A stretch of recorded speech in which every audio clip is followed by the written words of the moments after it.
दूर धुंध से लिपटे पहाड़ों की गोद में एक छोटा सा शांत गांव बसा हुआ था। उस गांव में श्यामा नाम का एक बुजुर्ग रहता था। उसके चेहरे की हर झुर्री उसके जीवन भर की मेहनत और संघर्ष की कहानी कहती थी, मगर उसकी आंखों में गहराई में कहीं एक धुंधली सी चमक अब भी बाकी थी। ये चमक उसके कभी देखे हुए सपनों की याद दिलाती थी। बचपन के दिनों में श्यामा का दिल रंगों और रेखाओं के जादू से बंधा हुआ था। उसकी छोटी छोटी उंगलियां कैनवास पर अद्भुत कहानियां रचती थीं। माँ की प्यारी मुस्कान, गांव का प्राचीन मंदिर, बारिश की गिरती हुई बूंदें, हर दृश्य उसके कागज पर जीवंत हो उठता था, मानो सांस ले रहा हो। लेकिन जैसा कि अक्सर होता है, सपनों की रंगीन दुनिया हकीकत की कठोर जमीन से टकरा गई।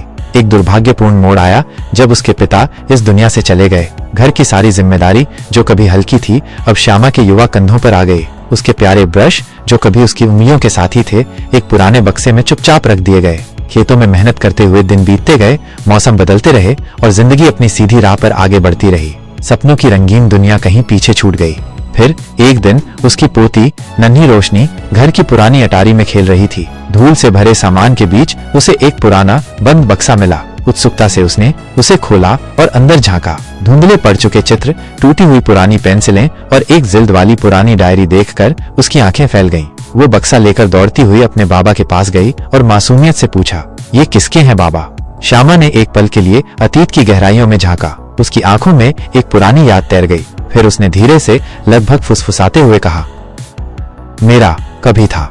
उस दिन बरसों बाद श्यामा ने फिर से ब्रश उठाया। रंग उसे अजनबी लगे, उसके बूढ़े हाथ थोड़ा कांपे, लेकिन हर स्ट्रोक के साथ उसके भीतर एक दबी हुई पुरानी चिंगारी फिर से जल उठी। हर शाम जब गांव की हलचल शांत हो जाती, वो अपनी यादों और कल्पनाओं के रंगों में डूबकर चित्र बनाता। वो जानता था कि अब वो उस महान कलाकार के सपने को कभी पूरा नहीं कर पाएगा जिसे उसने कभी अपनी आंखों में बसाया था, लेकिन अब कम से कम उसने अपने उस भूले हुए जुनून को सम्मान दिया था। हाँ, एक सपना भले ही वक्त के गर्द में कहीं धुंधला गया हो, पर वो पूरी तरह खोया नहीं था। वो अब भी उसकी यादों के रंगों में, उसकी पोती की उत्सुक आंखों में और उसके हर ब्रश स्ट्रोक में कहीं न कहीं जीवित था।